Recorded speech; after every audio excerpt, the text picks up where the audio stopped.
And I get it, I completely understand. We want our dogs to be happy, we want them to be healthy, and we put a lot of emphasis on a dog eating and being fed nice food as a marker of our love for them. Go on, you can tell me, how many different types of dog food do you have in your house? Are you constantly having to change? Are you switching? Does your dog like one day but then turns his nose up at it the next? Is she just fussy all the time? Well, it's a really common problem. It's something that a lot of people are really concerned about, and they're left tearing their hair out. Well, today, help is at hand. Welcome to Call the Vet, the show that answers all your dog and cat questions so they can live healthier, happier lives. And here's your host, veterinarian Dr. Alex Avery. Welcome along to episode number 63 of the Call the Vet podcast. I'm Dr. Alex. I'm the veterinarian behind ourpetshealth.com, and I'm here to answer all of your pet questions about how to look after them, how to optimize their health and keep them healthy, or how to treat them if they do become unwell or injured. Whatever question you have, simply head over to callthevet.org, submit it, and I could be answering your question on a podcast episode very soon. Also, if you're not already subscribed, remember to hit that subscribe button so you don't miss out on all of the future episodes. And what I would appreciate more than you can imagine would be taking just a minute or two to head over to Apple Podcasts or whatever podcast app you're listening to this on and leaving a 5-star rating and review to help other people know that this podcast is something worth their time listening to and allow me to help more pets. I appreciate that so much. Now, if you're not one for leaving reviews, if it's too difficult and you can't work it out, and some apps, they really don't make it easy, I'd love it if you could share this podcast with a few of your pet-loving friends or family. Again, just to help spread the word and grow the Our Pets Health community. Get your questions answered at callthevet.org. So we've got Dusty to thank for today's fantastic question, and Dusty shares a really common concern. So Dusty has got a 3-year-old German Shepherd and writes, "My dog does not eat properly. He is a fussy eater. I've tried all methods, taken him to the vet, and his reports are all fine. Initially, when he was young, he used to eat properly, but now he doesn't eat. His weight is 31 kilograms. Is that okay? I've tried all foods, and now I don't know what to do. I'm very dejected." So Dusty, hopefully we'll get some really good answers for you today. This is a really common concern, so don't feel down, don't feel dejected. So many people struggle with their pet's appetite, with them being fussy eaters, and then worrying whether they're underweight, whether they're getting all of the nutrients they need. But before I jump into some of those strategies, the very first step and the thing that you kind of hinted at to start with is your German Shepherd's weight. So 31 kilograms, is that okay? Well, for some German Shepherds, that's going to be absolutely fine. That's going to be a really nice, healthy weight. For others, maybe it is a little bit too lean. It's really difficult to give weight estimations based on breed alone. And it's one reason why I don't like the breed charts, the standard breed charts, because they really come with such a wide range. How do you know where your dog should fall? And the difference can sometimes be, 20, even 25% of their body weight. You have a big entire male dog and you have a very slight female dog. They can vary in weight hugely. A far better way to tell if your pet is a healthy weight, if they're overweight, or if they're underweight is to carry out something called a body condition score. Now, in your case, Dustin, I would hope that your vet would have given you some indication as to whether they were happy with your dog's weight, whether they were even a little bit overweight, or whether they were underweight and there was actually a problem. And, that's the first port of call. So as a vet, I am seeing obviously multiple dogs and cats every single day. I'm very used to assessing their weight and very used to kind of taking into account all different body shapes, different breed types, and that kind of thing. So I'd definitely kind of get back in touch with your vet if they didn't give you an indication, because it may be that they've written it in their clinical notes that that's something that they can refer back to. But doing a body condition score is something that's very simple. The first step to do is to feel your dog's ribs. So if you can run your hand over their chest from front to back with very gentle pressure, and you can feel their ribs, you can count every individual rib, then they're certainly not going to be overweight. If there is sponge and you're having to put pressure on to feel their ribs, then they are overweight. And obviously you don't then need to worry about them not eating enough, because if they're overweight, they are going to be eating plenty, as long as their weight isn't falling off them and they're not getting a lot lighter than they used to be, of course. If we're thinking about an underweight dog, and I guess that, that's obviously the concern here with Dusty's dog, then the other thing that we can look at is we can look along their spine. So we can look along a dog's back, and if it's starting to become very bony, if you're starting to kind of see the spiky protuberances of the spinal column of the vertebrae there, then that does suggest that there is a lack of condition, and I'd be concerned that your pet was underweight. If you're also seeing their hips and all their pelvic bones really clearly, there's not any kind of fat covering there, then that might be a kind of a condition where your dog is also underweight. Now, if you've got an overweight dog, and unfortunately that's by far and away the most common problem, with over 60%, about 60% of dogs in the world being overweight, then you're going to lose their waist, is going to be the next thing that you're going to lose. So if you look at them from above, they're going to be square rather than a kind of hourglass shape. And again, if you look at them from the side, they're not going to be tucked in their tummy. They're not going to have their abdominal tuck. They're going to become square or even get a protruding belly.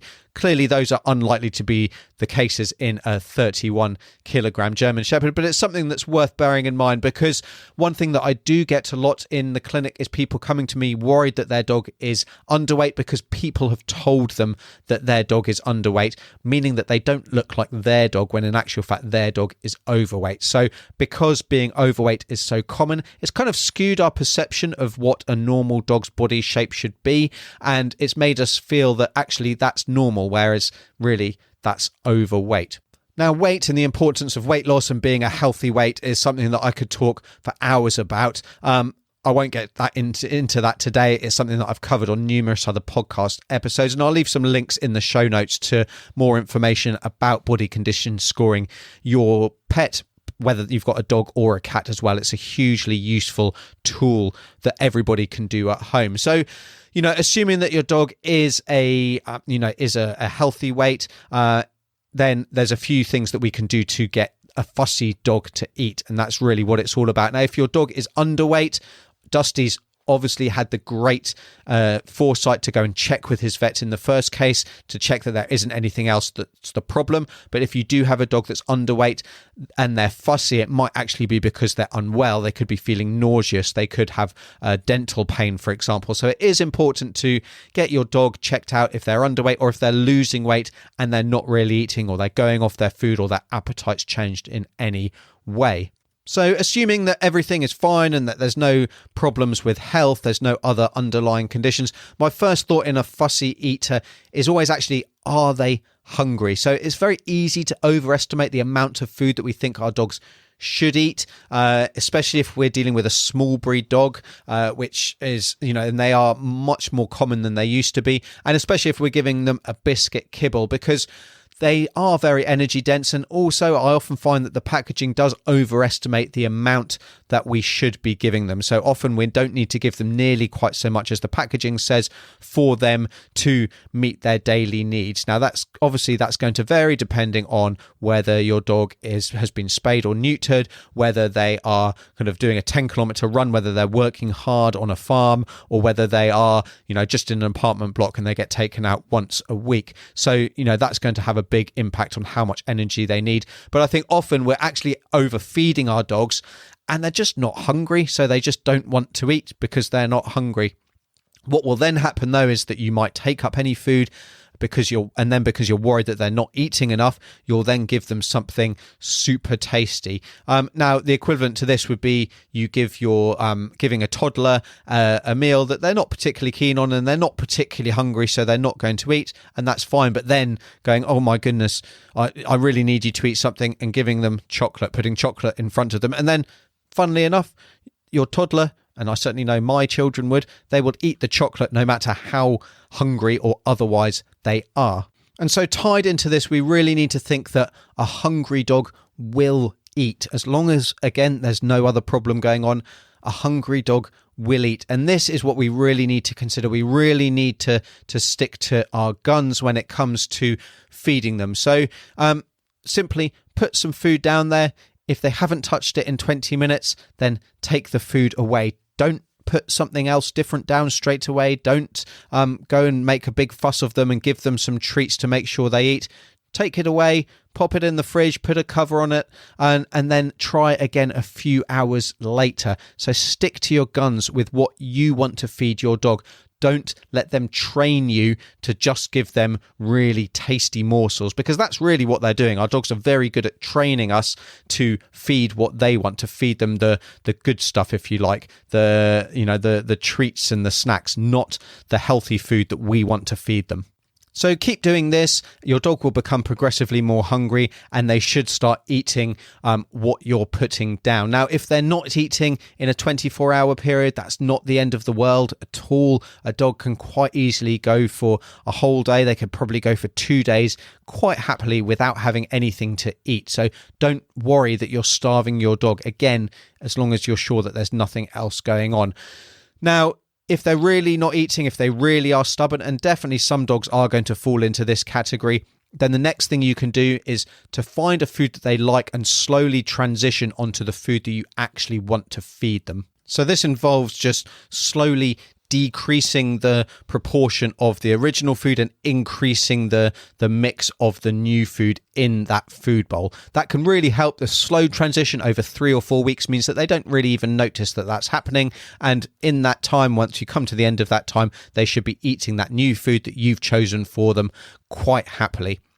So those are the really big strategies, but there's a couple of other things, kind of short tips that can really make a big difference as well. So the first one is to walk your dog, give them lots of exercise, especially just before mealtime, because that's going to help them build up an appetite. So by the time it comes to dinner time, they're going to be much hungrier and they're going to be more likely to eat.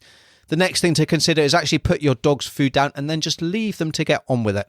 Walk out the room, close the door, don't hover over them anxiously, kind of anticipating the fact that they're not going to eat. So dogs are really good at picking up on our feelings. And if you're feeling anxious, if you're worried with the fact that they're not eating, they're going to pick up on your vibes and they're going to become worried because they don't know why you're worried. And so they're going to get worried and then they're going to, not eat their food because they're anxious about what's going on. So just put their food down and walk away. Next, feed your dog and let them eat before you start preparing any of your own meals, because your dog's not then getting the sights and the sounds and the smells of the other food that you don't want them to eat. So that's a big distraction. Remove those, get them to focus entirely on their food bowl. Once they've had their food, then you can get that dinner prep going for the rest of the family. And that just might mean that you need to feed them a little bit earlier than you have been. Now, for those dogs that really don't want to eat, adding a little bit of warm water to their food can help, or just warm it up a little bit in the microwave. So that helps it smell that much more appealing, certainly to your dog, and can again make them more likely to eat. The next thing is to actually add a little bit of a flavour on top, if you like. So that little bit of chicken, a little bit of vegetable broth. Avoid anything that's got a high salt content or a lot of additives. But any little bit like that, if it just helps get them going, there's really no harm in that. And it might not be something that you need to carry on once they're used to eating the food and they know that they're not going to get any extras. So with those few tips and sticking to your guns, remember, a hungry dog will eat. You've been to the vet, you've ruled out any problems, you're happy that they're not losing weight, that they're not unwell in any other way, then really sticking to your guns, a hungry dog will eat. But our dogs, and I get it, I completely understand. We want our dogs to be happy, we want them to be healthy, and we put a lot of emphasis on a dog eating and being fed nice food as a marker of our love for them. I absolutely get them, but really, stick to your guns. Don't let them train you to feed them all of your table scraps or to cook elaborate meals just for them. Stick to your guns, kind of follow a few of these strategies, and your dog will be eating whatever you want them to eat in next to no time at all. So make sure you head over to the show notes to get a lot more detail about some of these tips as well, and there'll be a few bonus ones in there as well. It's something that I've spoken about and written about several times in the past, but it's a really worthwhile topic to keep coming back to, because I know so many people really do struggle with this, and there's nothing worse than buying a really expensive bag of dog food only for them to turn their nose up when they've only eaten a couple of meals out of it. So I hope that really helps. If you've got any other tips, if you've got any other suggestions, things that worked for your dog, then I'd also love to hear them. But before I go, remember as well to hit that subscribe button if you're not already, and do please leave a review. Take a couple of minutes to leave a 5-star rating and review on Apple Podcasts or whatever podcasting app you're listening to. It helps more than you can imagine. I read every single one and I appreciate them so much. It also helps spread the message that a healthy pet is within everyone's reach, and that's really my mission, to help you and your pet, no matter where you are in the world, live as healthy and happy a life as possible. So a review helps so much with that mission as well. But until next time, I'm Dr. Alex. This is the Call the Vet podcast. Take care. You've been listening to Call the Vet. Be sure to rate, review, subscribe, and we'll see you on the next episode of the show that answers all of your pet questions.